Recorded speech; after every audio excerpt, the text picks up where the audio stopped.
உருவாய் அருவாய் உளதாய் இலதாய் மறுவாய் மலராய் மணியாய் ஒளியாய் கருவாய் உயிராய் கதியாய் விதியாய் குருவாய் வருவாய் அருள்வாய் குகனே என் தாயும் எனக்கருள் தந்தையும் நீ சிந்தா குலமானவை தீர்த்தெனையாள் கந்தா கதிர் வேலவனே உமையாள் மைந்தா குமரா மறைநாயகனே மைந்தா குமரா மறைநாயகனே பூழியர்கோன் வெப்பொழித்த புகழியர்கோன் கழல் போற்றி ஆழிமிசை கல்மிதப்பில் அணைந்த பிரான் அடி போற்றி வாழி திரு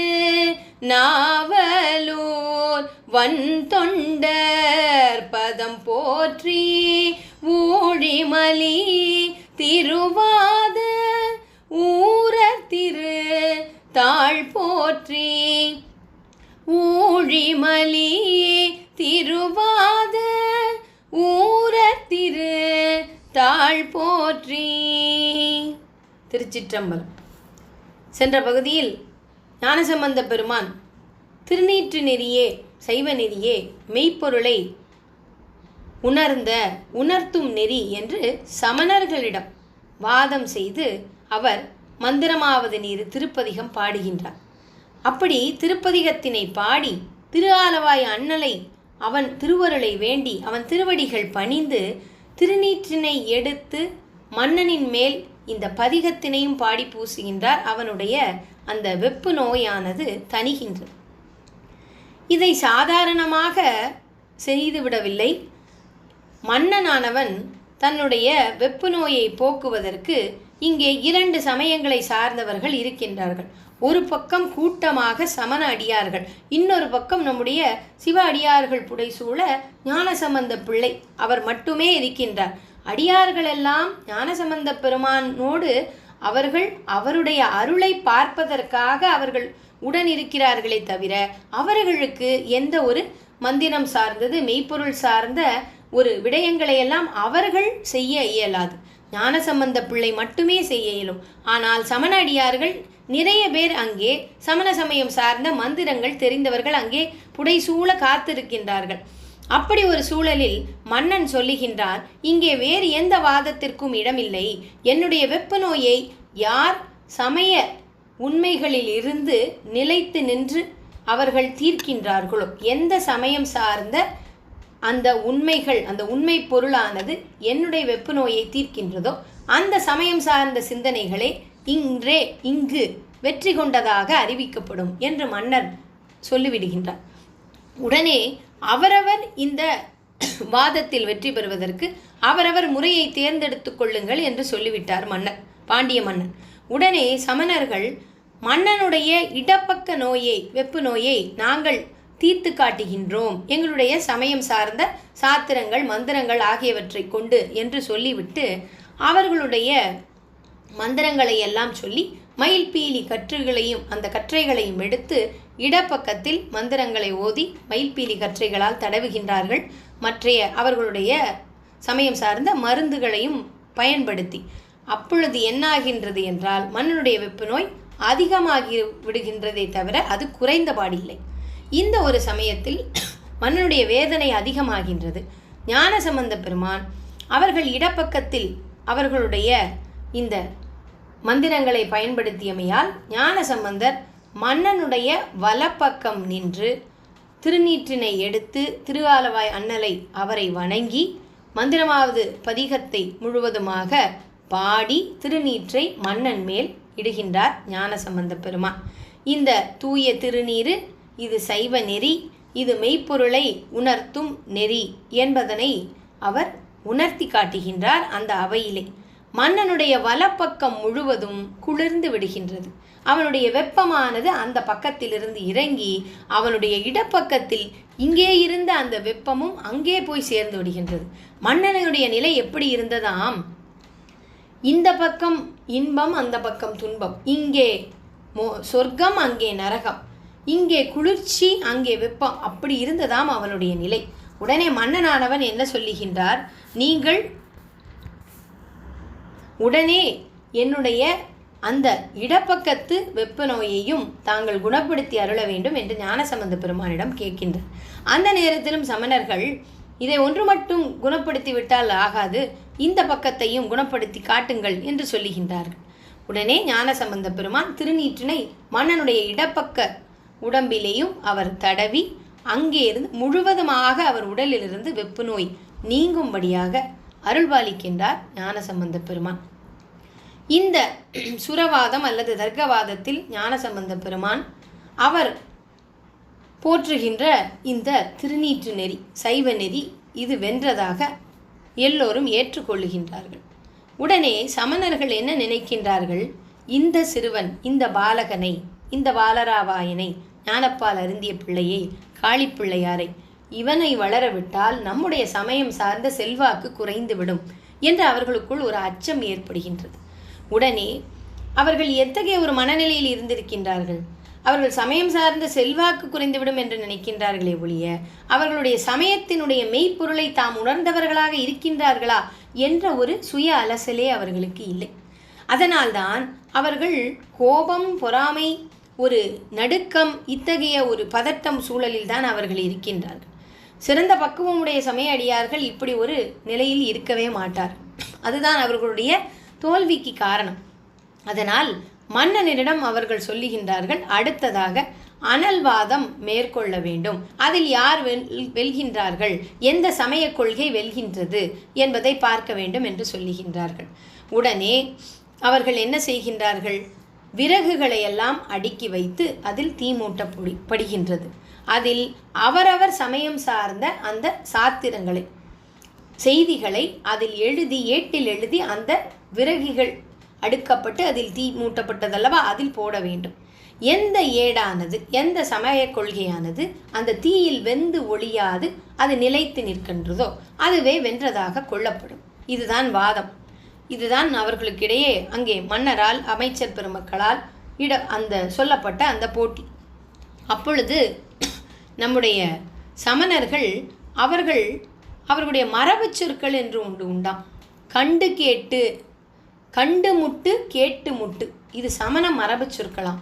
அவர்களுடைய பக்குவ நிலையை பற்றி நாம் அறிந்து கொள்வதற்காக பெரிய புராணம், இப்படி திருமுறை நூல்களிலெல்லாம் இதை பற்றி செய்திகள் சொல்லப்படுகின்றது.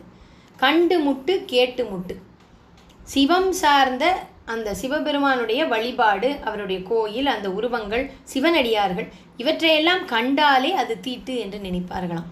அதே போல கேட்டு முட்டு, சிவ வழிபாடு சார்ந்த அந்த சிந்தனைகள், பாடல்கள், அவருடைய நாமங்கள், இவையெல்லாம் கேட்டாலே தீட்டு என்று நினைப்பார்களாம். அப்படி ஒரு நிலையில்தான் அவர்கள் இருந்திருக்கின்றார்கள். அவர்களுடைய சமய சொற்களான அத்தி, நாத்தி என்பவற்றை எழுதி அந்த ஏட்டினை அவர்கள் அந்த நெருப்பில் அவர்கள் இடுகின்றார்கள். அத்தி என்றால் உள்ளது, நாத்தி என்றால் இல்லை. இது அவர்களுடைய சமணம் சார்ந்த ஒரு கொள்கை. இதை எழுதி அவர்கள் அந்த நெருப்பில் இடுகின்றார்கள். அந்த நெருப்பில் அந்த ஏடானது எரிந்து விடுகின்றது, அது அழிந்து விடுகின்றது. உடனே ஞானசம்பந்த பெருமான் அவர் திருமுறைகளை, பொதுவாக அந்த திருமுறைகள் அடங்கிய ஏடுகளை கயிற்றில் கெட்டி வைத்திருப்பார்கள் நம்முடைய பெரிய அருளாளர்கள், அடியார்கள், நம்முடைய தேவாரம் ஓதுவார் பெருமக்கள் எல்லாம். அவர்கள் எந்த பதிகத்திலிருந்து தொடங்க வேண்டும் என்பதை அந்த கயிறு போட்டு பார்த்தல் என்று சொல்வார்கள். அப்படி அந்த கயிற்றினை அவிழ்த்து அதிலிருந்து ஒரு திருமுறையை எடுக்கின்றார் ஞானசம்பந்த பெருமான். அது திருநள்ளாற்றில் அவர் பாடி அருளி செய்த போகமார்த்த பூன்முலையாள் என்ற ஒரு பதிகம். இந்த பதிகமே பச்சை பதிகம் என்று சொல்லப்படுகின்றது. அதனால் இந்த பதிகம் தனக்கு குறிப்பு உணர்த்தியமையால் அங்கே நல்லாற்று இறைவனை, இறைவியை, அவர்களை வழிபட்டு இன்னொரு பதிகம் அவர் எழுதி அந்த பதிகத்தினுடைய ஏட்டினை தீயில் இடுகின்றார். அந்த ஏடானது ஒரு நாழிகை பொழுது அந்த நெருப்பிலேயே இருக்கின்றது. நெருப்பு அதன் பின் அமிழ்ந்து விடுகின்றது. அந்த ஏடு நெருப்பில் அழியவில்லை, ஒழியவில்லை, வேகவில்லை. அந்த பதிகங்கள், அந்த 2 பதிகங்கள், திருநள்ளாற்று பதிகம் அவர் கயிறு போட்டு பார்க்கும் பொழுது அவருக்கு கிடைத்தமை, அந்த திருநள்ளாற்றில் உள்ள இறைவன், இறைவியை அவர் பாடியருளிய இன்னொரு பதிகம் இருக்கின்றது. இந்த 2 பதிகங்களுமே இந்த அனல்வாதத்தோடு தொடர்புடைய பதிகங்கள். இந்த அனல்வாதத்தில் ஞானசம்பந்தர் வெற்றியை அவருக்கு பெற்றுக் கொடுத்த இந்த தேவார திருமுறைகள். அந்த பதிகங்களை இப்பொழுது சிந்திப்போம். இந்த போகமார்த்த பூன்முலையாள் என்பது ஒரு சிறப்பான திருநள்ளாற்று பதிகம். இங்கே இறைவியினுடைய திருநாமத்தையே தேவார பதிகத்தின் முதல் அடியில் வைத்து அவளை இடப்பாகமாக கொண்ட உமையொரு பாகன் சிவபெருமான் இவர்கள் வீற்றிருக்கும் இடம் நல்லாறு என்ற ஒரு அழகான பாடலமைந்த பதிகம். இந்த 2 பதிகங்களும் திருநள்ளாற்று பதிகங்கள். ஏனென்றால் அங்கே அந்த தலத்து இறைவனும் இறைவியும் போற்றி பாடப்பெற்றது. இருப்பினும் இந்த 2வது பதிகமானது அந்த பதிகம் மதுரையில் அவர் பாடியது. ஆனால் திருநள்ளாறு என்ற தலத்து பதிகமாகத்தான் அது போற்றப்பெறுகின்றது. திருச்சிற்றம்பலம். போகமார்த்த பூன்முலையாள் தன்னோடும் பொன்னகலம் பாகமார்த்த பைங்கன் வெள்ளேர் அண்ணல் பரமேட்டி ஆகமார்த்த தோல்வுடையன் கோவன ஆடையின் மேல் நாகமார்த்த நம்பெருமான் மேயது நல்லாரே. நாகமார்த்த நம்பெருமான் மேயது நல்லாரே. தோடுடைய காதுடையன் தோலுடையன் தொலையா பீடுடைய போர்விடையன் பெண்ணுமோர் பாலுடையன் ஏடுடைய மேல் உலகோள் ஏழ்கடலும் சூழ்ந்த நாடுடைய நம்பெருமான் மேயது நல்லாரே. ஞானசம்பந்தருடைய முதல் பதிகத்தில் அவர் தோடுடைய செவியன் என்று அவர் அடியெடுத்து பாடி அமைந்தது போல இந்த பதிகத்தின் 2வது பாடல் தோடுடைய காதுடையன் தோலுடையன் தொலையா பீடுடையன், அதாவது தோன்றா புகழுடையவன். அவனுடைய புகழானது பெருமையானது என்றென்றைக்குமே அது தொலைந்து போகாது. போர் விடையன், போருக்கு செல்லும் அந்த விடையை ஏரினை வாகனமாக கொண்டவன். பெண்ணும் ஒரு பால் உடையன். ஏடுடைய மேல் உலகோடு, ஒன்றின் மேல் ஒன்றாக பொருந்தி விளங்கும் மலர் இதழ்கள் அணைய 7 உலகங்களும் இந்த கடல்களும் சூழ்ந்த நாடுகளில் விளங்கும் நம் பெருமானார் பொருந்தி வாழ்வது நல்லாரே. அத்தகைய இப்படி இந்த 7 உலகத்திற்கும் கடல்களுக்கும் இவை எல்லாவற்றிற்கும் தலைவனாயிருக்கும் இறைவன் அவன் ஏடுடையவன், தொலையாத பீடுடையவன், தோல் உடையவன், தோலினை போர்த்தியவன், தோடுடைய காதுடையவன் என்றெல்லாம் சொல்லி நம்முடைய இந்த பதிகங்கள் ஓதுவதையும் நம்முடைய பக்தியையும் அன்பினையும் அவன் செவி கொண்டு கேட்கின்றான். அந்த செவியானது ஓங்கார தத்துவமாய் நாத பிரம்மமாய் விளங்குகின்றது. அதற்கு அப்பாற்பட்ட அந்த சுரூபமாய் விளங்கும் அவன் இவற்றின் வாயிலாக நாம் அவனை அடையலாம். அவனுடைய அழகினை கேளுங்கள். அவன் இத்தகைய அழகுடையவன். அவன் திருநள்ளாற்றில் வீற்றிருக்கிறான் உமையொரு பாகனாக என்று ஞானசம்பந்தர் இந்த பதிகத்தில் பாடுகின்றார். போகமார்த்த பூன்முலையாள், போகம் சிவ அனுபவத்தை, அந்த சிவபோகத்தை நமக்கு அருளுபவள் யாழ், அவள் அருட்சக்தி. அந்த பூன்முலையாள் தன்னோடு பொன்னகலம் பாகமார்த்த பைங்கன் உமையை உடையவனாகவும் வேறாகவும் கொண்டு இடப வாகனத்தில் விளங்குகின்றார். தன் கூறாகவும் அம்மையை கொண்டவர் என்று ஞானசம்பந்த பெருமான் இந்த பதிகத்தில் அருளுகின்றார். இந்த பதிகமானது அவருக்கு இதுதான் கயிறு போட்டு பார்க்கும் பொழுது கிடைத்தது. அதனால் இது பச்சை பதிகம்.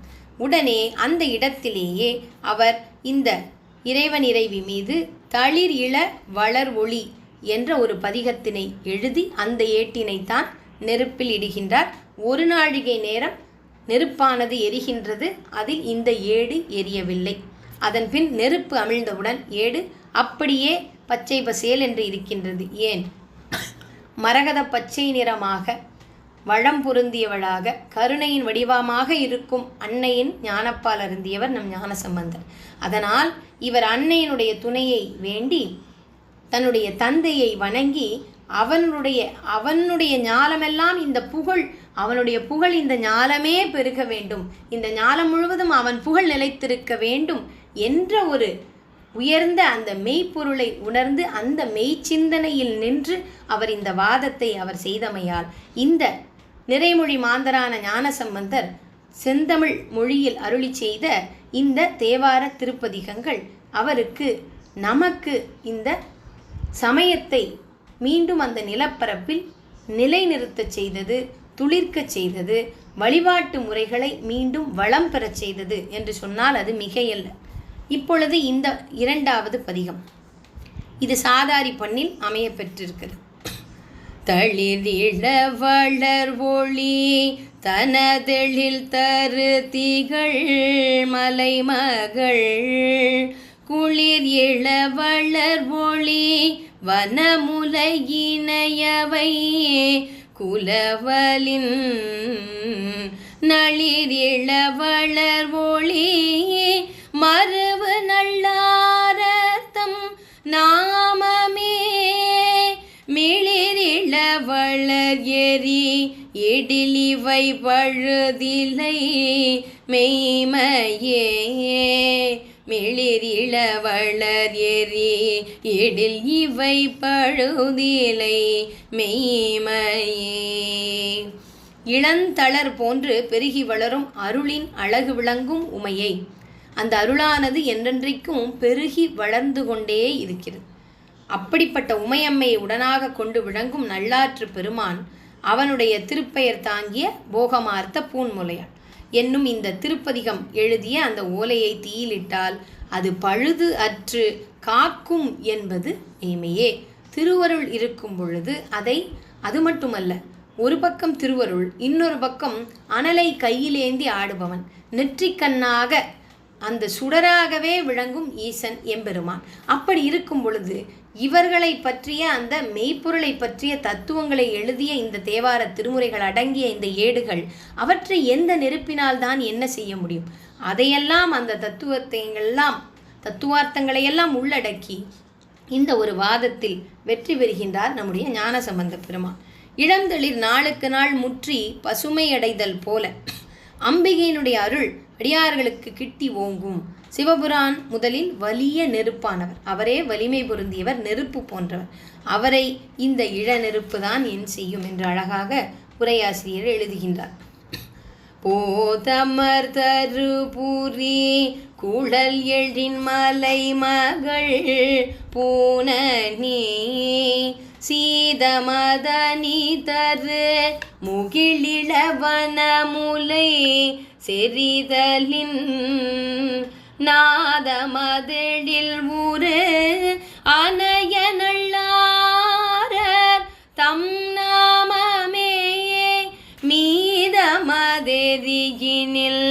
இடில் இவை பழுதிலை மெய்மையே மீதமதெறியினில் இடில் இவை பழுதிலை மெய்மையே. மலர் கொண்ட கூந்தலை புனைந்து அணி செய்ய பெற்ற உமையை உடனாக கொண்டவன், வண்ணனாக திகழும் நல்லாரின் திருப்பெயரை தீயிலிட்டால் பழுதடையுமோ? அந்த வண்ணங்களெல்லாம் இந்த தீயில் அவை ஒன்றுமில்லாமல் ஆகுமோ? ஆகாது. அது பழுதடையுமோ? ஆகாது. காளமேகப் புலவர் புள்ளிருக்கு வேளூரானை திருப்பாடல் ஒன்றில் உன் கண்களில் தீ, உன் கையில் தீ, உன் புன்சிரிப்பில் தீ, உன் மெய்யெல்லாம் தீ என்று கருத்து கொண்ட பாடல் ஒன்றை பாடினார் என்று உரையாசிரியர் நடராஜனையா இந்த பாடலில் அழகான ஒரு ஒப்புமையை, நமக்கு ஒரு எடுத்துக்காட்டை சொல்லி இருக்கின்றார். அப்படி அனைத்துமே ஜோதி பிழம்பாக சுடராக இருப்பவன் அவனை எந்த நெருப்பு தான் என்ன செய்துவிடும் என்று சொல்லுகின்றார் இந்த பதிக பாடலில். இந்த பதிகத்தினுடைய நிறைவு பாடல். சிற்றிடையறிவை தன் வனமுலையினையோடு செறிதரும் நற்றிரம் முருகழு மலநகர் ஞான சம்பந்தன கொற்றவன் எதிரிடை எரியினில் இடையிவை கூறிய சொல் தெரி ஒருபதும் அறிபவர் தூயரிலர் தூயரே. அறிபவர் தூயரிலர் தூயரே. சிற்றிடை அறிவைதன் வனமுலை இணையோடு செறிதரும் செறிவு செழிப்பு நற்றிரம் உரு கழுமல நகர் ஞான சம்பந்தன். சிற்றிடையும் வனமுலையுடன் விளங்கும் உமையம்மையை உடனாக கொண்டு உரையும் இறைவன். அவனோடு நல்ஞானம் பெருகும் மேன்மையில் கழுமல நகர் சீர்காழிப்பதியின் ஞான சம்பந்தன் கொற்றவன் எதிரிடை. கொற்றவனாகிய பாண்டி நாட்டு மன்னனுக்கு முன்பு பெருமானார் புகழ் பாடும். யாருடைய புகழ் பாடுகின்றார்? இறைவனுடைய புகழ் பாடுகின்றார். அந்த திருவோலையை எரியினில் இட இவை கூறிய சொல் தெரி ஒருபதும். இந்த திருப்பதிகத்தை பாடும் அன்பர்களின் துயர் நீங்கும். இதை ஒரு பதும் அறிபவர் துயர் இலர் தூயரே. அவர்களுடைய துயர்களெல்லாம் நீங்கும். எப்பொழுது துயர் நீங்கும்? நாம் குற்றமற்றவனாக, விமலனாக, அமலனாக, அருப்பெரும் ஜோதியாக வீற்றிருக்கும் இறைவனை வழிபட்டு அவன் மீது அன்பு பூண்டு பக்தி செய்து உள்ளம் உருகி சிறந்த அடியார்களாக இருப்பவர்கள், அவர்களுடைய துயர் நீங்கும். அவர்கள் தூயவராக ஆவார்கள். ஆக நம்முடைய துயர் நீங்க வேண்டுமென்றால் நாம் தூயவனாக, குணமிலி குற்றமிலியாக இருக்கக்கூடிய அந்த இறைவன் மேல் பற்று வைத்தால் நம்முடைய துயர் நீங்கும், நாம் தூயவர்களாக ஆவோம் என்று ஞானசம்பந்த பெருமான் இந்த பதிகம் வாயிலாக நமக்கு ஒரு வழிகாட்டுகின்றார். மும்மலங்கள் நீக்க பெற்றவராய் விளங்குவார்கள், அறிபவர் துயரிலர் தூயரே என்று சொல்லி இந்த பதிகத்தினை நிறைவு செய்கின்றார். இந்த அனல்வாதத்தில் வெற்றி பெறுகின்றார். அதோடு அந்த சமணர்கள் விடவில்லை. அவர்களுடைய அந்த மனப்போக்கானது அவர்களை இத்தகைய ஒரு சூழலுக்கு அவர்களுடைய அந்த விகற்பமான ஒரு மனநிலை அவர்களை எப்படி ஒரு சூழலுக்கு அவர்களை இழுத்து செல்கின்றது. அவர்களே அவர்களுடைய முடிவை தேடிக்கொள்கின்றார்கள். பாண்டிய மன்னன் கோபமும் பொறாமையும் உள்ளபடியால் நீங்கள் இப்படி கூறுகின்றீர்கள் என்று சொல்லுகின்றான். எதற்கு? இந்த வாதத்தோடு நிற்கவில்லை. ஞானசம்பந்த பெருமானும் சைவ நெறியும் ஜெயித்ததாக அவர்கள் ஒத்துக்கொள்ளவில்லை. அடுத்ததாக என்ன கேட்கின்றார்கள்? அவர்கள் புனல்வாதம் செய்ய வேண்டும் என்று கேட்கின்றார்கள். புனல் என்பது நீர். ஆகையினால் வைகை ஆற்றங்கரைக்கு செல்லுகின்றார்கள். வைகை ஆற்றங்கரைக்கு சென்று அங்கே யாருடைய ஏடானது, யாருடைய சமய கொள்கைகள் இடம்பெற்ற ஏடானது அந்த வைகை ஆற்றின் நீரோட்டத்தோடு இழுத்து கொண்டு போகாமல் அதை எதிர்த்து நிற்கின்றதோ அந்த சமய கொள்கையையும் அந்த கொள்கையை சார்ந்த அந்த அடியார்களும் தான் வெற்றி பெற்றதாக அறிவிக்கப்படுவார்கள். இந்த நேரத்தில் குலச்சிறையார் வருகின்றார். இந்த வாதத்திற்கு செல்வதற்கு முன் இந்த வாதத்தினுடைய முடிவில் யாருக்கு என்ன தண்டனை கொடுக்க வேண்டும் என்பதையும் பற்றி நாம் இங்கே முடிவு செய்ய வேண்டும். அதன் பிறகுதான் வாதத்திற்குள் நுழைய வேண்டும் என்று அவர் சொல்லி உடனே மன்னரோ அமைச்சர்களோ இதை சொல்லவில்லை. சமணர்களே, சமணத்துறவிகளே இதை சொல்லுகின்றார்கள். இந்த வாதத்தில் தோற்றவர்கள் களியேற்றப்படுவார்கள் என்று அவர்கள் சொல்லிவிட்டார்கள். அப்படி, அதாவது மரண தண்டனை. இந்த ஒரு நிலையில் வைகை ஆற்றங்கரைக்கு அனைவரும் போகின்றார்கள். அப்படி போகிற வழியில் ஞானசம்பந்தர் முத்துச்சிவிகையின் மேல் ஏறி செல்லும் பொழுது மக்களெல்லாம் அவரை பார்த்து வாழ்த்துகின்றார்களாம், வியக்கின்றார்களாம், விண்ணதிர கோஷங்கள் போடுகின்றார்களாம். நம்முடைய பாண்டிய மன்னனுடைய வெப்பு நோயை போக்கிய காளிப்பிள்ளை இவர்தான் என்று சொல்லுகின்றார்களாம். இனிமேல் நம்முடைய இந்த ஆலவாய் சொக்கேச பெருமான் ஈசனுடைய வழிபாட்டு முறைகளுக்கு எந்த தடைகளும் இருக்காது. மன்னனும் மனம் மாறி விடுவார். நம்முடைய வழிபாட்டு முறைகளை நாம் தொடர்ந்து சிறப்பாக செறிவுடனே நாம் இந்த சைவ நெறியை நாம் இன்னும் தொடர்ந்து வழிபடலாம் என்று எல்லோருக்கும் ஒரே மகிழ்ச்சியாக இருக்கிறதாம். அதே சமயத்தில் இன்னும் இந்த வாதத்திற்கு செல்லுகின்றார்களே இந்த ஞானப்பிள்ளையார், அவர் ஞானப்பிள்ளை என்று அறிந்தும் இந்த சிறு பிள்ளையாக இருக்கின்றாரே, இவர் இன்னும் மற்றைய வாதத்திலும் அவர் எப்படி வெற்றி கொள்வாரோ என்ற ஒரு ஐயமும் ஒரு பதட்டமும் அப்படி ஒரு சூழலிலும் சிலர் பேசிக்கொள்கின்றார்களாம். அந்த மாதிரி ஒரு சூழலில் இருபக்கமும் அவர்களெல்லாம் கூட்டமாக நிற்க மன்னன், சமண அடியார்கள், அமைச்சர் பெருமக்கள் இளவரசன், பாண்டி நாட்டு இளவரசன் மற்றும் ஞானசம்பந்தர் முத்துச்சிவிகையில் இவர்கள் அனைவரும் வைகை ஆற்றங்கரைக்கு செல்லுகின்றார்கள். வைகை ஆற்றங்கரையில் முதலாவதாக சமணர்கள் அவர்களுடைய சமயம் சார்ந்த அந்த கொள்கைகளை எழுதி அந்த ஏட்டினை ஆற்றில் விடுகின்றார்கள். அந்த ஏடானது ஆற்றினுடைய ஓட்டத்தில் அது வெகு தூரம் சென்று விட்டதாம். அதற்கு ஒரு பழந்தமிழ் சொல் சொல்லியிருக்கின்றார்கள், 100 விற்கிடை. அதாவது அந்த சிறு பொருள்கள் எல்லாம் நம் கண்ணிற்கே தெரியாமல் போய்விடும் அல்லவா, அந்த அளவுக்கு அவ்வளவு தூரம் சென்று விட்டதாம் அந்த ஏடுகள். அதனால் அவை மீண்டும் திரும்பி வரப்போவதில்லை. அதனால் அவர்கள் வாதத்தில் தோற்றுவிட்டார்கள். இருப்பினும் உங்களுடைய ஏடுகளையும் விடுங்கள், அது எதிர்த்து வருகின்றதா என்று நாங்கள் பார்க்க வேண்டும் என்று சொல்லுகின்றார்கள். உடனே நம்முடைய ஞானசம்பந்த பெருமான் அடுத்த ஒரு பதிகத்தினை எழுதி அந்த ஏட்டினை அவர் வைகை ஆற்றில் விடுகின்றார். அந்த பதிகமானது வாழ்க அந்தனர் என்று தொடங்கும் ஒரு சிறப்பான பதிகம். அதாவது மங்களம் நிறைந்த ஒரு பதிக பாடல்கள் இவையெல்லாம். இந்த உலகியலில் எல்லாமே ஞானப்போக்கின் வழியே நிற்க வேண்டும். மனிதர்களுடைய பக்குவமில்லாதவர்களுடைய தன்முனைப்பின் காரணமாக இறை சார்ந்த சிந்தனைகளோ செயல்களோ எதுவும் நடைபெறக்கூடாது. எல்லாமே இறைவனிட்ட பணியாக இருக்க வேண்டும் என்பதனையெல்லாம் உணர்த்தும் விதமாக அந்த இறைவனுடைய இட்ட பணி, இந்த உலகமானது எவ்வாறு இயங்க வேண்டும் என்று இறைவன் அவன் நியமித்த அந்த நியமங்கள் இவையெல்லாம் கடைபிடிக்கப்பட வேண்டும் என்பதையெல்லாம் சொல்லும் விதமாக ஞானசம்பந்த பெருமான் பாடியருளிய இந்த திருப்பதிகம், இந்த திருப்பதிகம் அடங்கிய எழுதப்பெற்ற அந்த ஏடானது ஆற்றில் இடப்படுகின்றது. அது ஆற்றின் வெள்ள ஓட்டத்தை எதிர்த்து அந்த ஏடு மீண்டும் அதே இடத்தில் நிற்கின்றது. அந்த ஏடானது நின்ற இடம் திரு ஏடகம் என்று சொல்லப்படுகின்றது. அந்த திட ஏடகம் அந்த திருத்தலத்திலும் அங்கே வைகை ஆற்றில் அந்த ஏடு அங்கேதான் நிற்கின்றது.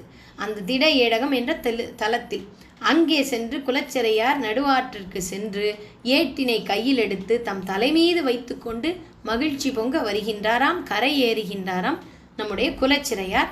உடனே அங்கே அர அர என்ற கோஷம் ஆரவாரம் அந்த இடத்தில் சூழுகின்றது. அதனால் சமணர்களுடைய சூழ்ச்சி அது தவிடி பொடியாகின்றது. அங்கே இறைவனுடைய அந்த திருநாமமும் அந்த ஒலியுமே அந்த இடத்தை ஆக்கிரமிக்கின்றது. அந்த இடத்தில் மங்களத்தை மீண்டும் நிலைநிறுத்துகின்றது. மெய்ப்பொருளை எல்லோரும் உணரும் வண்ணம் ஒரு வழிபாட்டு முறையை மீண்டும் நிலைநிறுத்துகின்றார் ஞானசம்பந்த பெருமான். அதனால் அங்கே பாண்டி நாட்டு இளவரசன் அவனுடைய மேற்பார்வையில் சமணர்கள் கழுயேற்றப்படுகின்றார்கள். இப்பொழுது ஞானசம்பந்தர் பாடிய புனல்வாதர் அதை வெல்வதற்கு அவர் பாடிய திருப்பதிகம். வாழ்க அந்தணர் வானவரானிடம் வீழ்க தன் புனல் வேந்தனும் ஓங்குக ஆழ்க தீயது எல்லாம் மரணமே ஆழ்க தீயது எல்லாம் மரணமே சூழ்க வையகமும் தூயர் தீர்கவே சூழ்க வையகமும் தூயர் தீரவே. அந்தணர் பெருமக்கள் வாழ்க, விண்ணோர்கள் வாழ்க, ஆனினம் பசுவினினம் அதுவும் வாழ்க. விண்ணின்று பெய்யும் குளிர்ந்த மழை அது இந்த மண்ணின் மேல் வீழட்டும். மன்னனுடைய அரசு ஓங்குக. ஆழ்க தீயவையெல்லாம் ஆழ்ந்திடுங்க, அமிழ்ந்து போயிடுக. நாமமே சூழ்க, இறைவனுடைய திருநாமமே இந்த இடத்தில் சூழட்டும். திருவைந்தெழுத்து உலகெல்லாம் மண்ணுக, இந்த வையகம் துயரின்றி இன்புற வேண்டும் என்று அழகான ஒரு மங்கள வாழ்த்து பாடல் ஞானசம்பந்த பெருமான் அங்கே மங்களத்தை நிலைநிறுத்த அவர் பாடுகின்றார். இந்த பதிகத்தினுடைய 2வது பாடலும் இந்த பதிகத்தினுடைய 5வது பாடலும் அருமையான தத்துவார்த்தங்களை ஞானசம்பந்தர் அவருடைய எல்லா சமயத்திலும் உயர்ந்த கருத்துக்கள் உண்டு.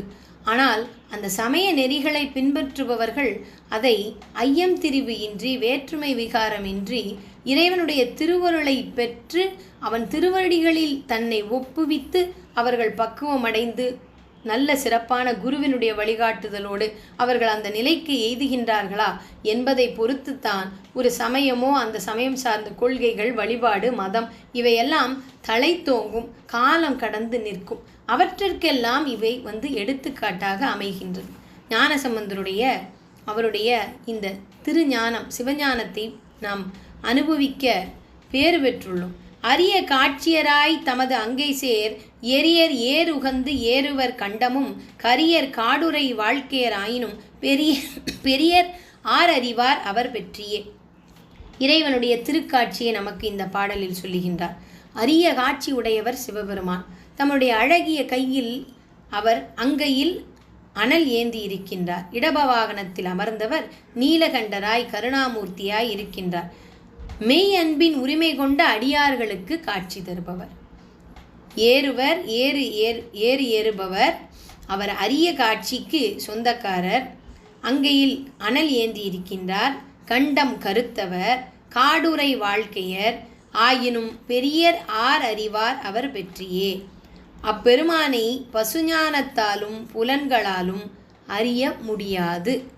அன்பில் திளைத்தவராகிய ஈசனின் தன்மையை யார் அறிவார்? அப்பேற்பட்டவர். அவர் அரிதானவர். அவர் எளியவர்தான். ஆனால் எல்லாருக்கும் அவருடைய காட்சி கிடைக்காது. அன்பில் சிறந்திருந்தால் மட்டுமே அவருடைய காட்சி கிடைக்கும் என்று சொல்லி ஞானசம்பந்த பெருமான் இந்த பதிகத்தினுடைய 5வது பாடலில் ஏதுக்களாலும் எடுத்த மொழியாலும் மிக்கு சோதிக்க வேண்டா சுடர்விட்டு எங்கள் சோதி மாதுக்கம் நீங்கள் உருவீர் மனம் பற்றி வாழ்மின் சாதுக்கள் மிக்கீர் இறையே சார்மின்களே. பேரன்பில் தோய்ந்தும் அருளில் குலைந்தும் என்றும் நிலைத்து நிற்கும் புகழிற்கு உரியவர்களே. காரண காரியங்களை காட்டியும் மறைவாக்கியங்களை கூறியும் மேற்கோள்கள் உமைகள் போன்ற மொழிகளாலும் இறைவனை ஆய்வு செய்ய வேண்டாம். யாரிடம் சொல்லுகின்றார்? சிறந்த கற்றுத் தேர்ந்தவர்களிடம் சொல்லுகின்றார். பேரன்பில் தோய்ந்தும் அருளில் குலைந்தும் என்றும் நிலைத்து நிற்கும் புகழிற்கு உரியவர்களே. காரண காரியங்கள், மறைவாக்கியங்கள், மேற்கோள்கள், உவமைகள் இவை போன்ற மொழிகளால் இறைவனை ஆய்வு செய்யாதீர்கள். அப்பிரான் அனைத்திற்கும் அப்பாற்பட்டவர், முற்பட்டவர், அளந்து அறிய முடியாதவர், அரிய சோதியாய் நிற்பவர். இத்தகைய பிரானை மனத்தகத்தே நிலைநிறுத்தி பிறவிப்பிணியிலிருந்து விடுபடுவீராக. இவன் எவற்றிற்குள்ளும் அடங்காதவன், எவற்றாலும் அளக்க முடியாதவன். அவனை உங்களுடைய அகத்திலே அன்பினால் மட்டுமே, தூய அன்பினால் பக்தியினால் அவனை போற்றி வணங்குங்கள். அப்பொழுதுதான் அவனுடைய காட்சியானது கிடைக்கும். வேறு எதையும் நீங்கள் தேடாதீர்கள். வேறு எதுவும் அவனுக்கு ஒப்புமையாகாது என்று ஞானசம்பந்தர் இந்த பாடலில் கூறுகின்றார். இந்த பதிகத்தினுடைய 11வது பாடல். இந்த பதிகம் மட்டும் 13 பாடல்களை உடையது. இந்த பதிகத்தினுடைய 11வது பாடல். அற்றன்றி அந்தன் மதுரை தொகை ஆக்கினானும் தெற்றென்று தெய்வம் தெளியார் கரைக்கு ஓலை தென்னீர் பற்றின்று பாங்கெதிர்வில் ஊறவும் பண்பு நோக்கில் பெற்றென்று உயர்த்த பெருமானும் அன்றே. அற்று அன்றி அந்தன் மதுரை தொகையாக்கினானும். அத்துணை புகழுக்கும் உரியவர். அதுவுமின்றி அப்பிரான் அழகும் குளிர்ச்சி கொண்டதுமான மதுரையில் தெய்வம் தெளியார் கரைக்கு ஓலை தென்னீர். மதுரையில் தமிழ்ச் சங்கத்தை தோற்றுவித்து வளரச் செய்தவர். அவரே முழுமுதற் கடவுளும் ஆவார். மதுரை தமிழ்ச் சங்கத்தை தோற்றுவித்து அங்கே புலவர்களுக்கு சங்கப்பலகையும் அளித்து அந்த சங்கப்பலகையில் அமரும் அதில் கவிதைகளை ஏற்றும் தகுதி உடையவர்களே சங்கப்புலவர்கள் என்ற ஒரு நியமத்தையும் அங்கே தமிழ்ச் சங்கத்திற்கு வழிகாட்டி அமைந்தவன் ஈசன் சிவபெருமான்.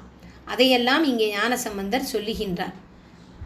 இத்தெளிவு பெறாதவர்களுக்கு தெளிவு உண்டாக்கிட இந்த அரிய ஓலையானது வைகை பேராற்றில் பற்றின்றி பாங்கு எதிர்வில் ஊறவும் பண்பு நோக்கில் பெற்றென்று உயர்த்த பெருமானும் அன்றே.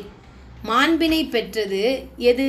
இவன் இந்த முழுமுதற் கடவுளை, இந்த மதுரைக்கு அரசனை, ஆலவாய் ஈசன், இவனை பற்றி பாடிய இந்த பாடல்கள், திருமுறை அடங்கிய இந்த ஏடுகள் எதிர் நின்றது. அந்த மாண்பினை இது பெற்றது. ஏனென்றால் இது இந்த ஆலவாய்க்கும் இந்த தென்னாட்டிற்கு தலைவனாக விளங்கும் ஈசன் மீது பாடப்பெற்ற திருப்பதிகங்கள். அவன்தான் இந்த இடத்திற்கு தலைவன், அதை உணர்ந்து கொள்ளுங்கள். இடவத்தின் மீது அமர்ந்து வரும் பெருமானே இறைவன் என்பதே மெய்மை என்று சொல்லுகின்றார் திருஞான சம்பந்தப் பெருமான்.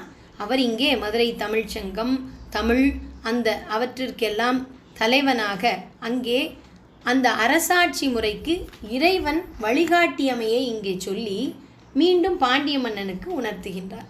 உன்னுடைய வழிமுறையை ஈசன் வகுத்து கொடுத்தான், அந்த வழியிலேயே உன்னுடைய ஆட்சி முறையை செலுத்து என்று இந்த பாடலின் மூலம் மீண்டும் ஞானசம்பந்த பெருமான் பாண்டிய மன்னனுக்கு அவன் வழிகாட்டுகின்றார் என்று சொல்லி, இதோடு இன்றைய நம்முடைய ஞானசம்பந்த பெருமானுடைய அருள் வரலாற்றினை நிறைவு செய்கின்றோம். நன்றி, வணக்கம். திருச்சிற்றம்பலம்.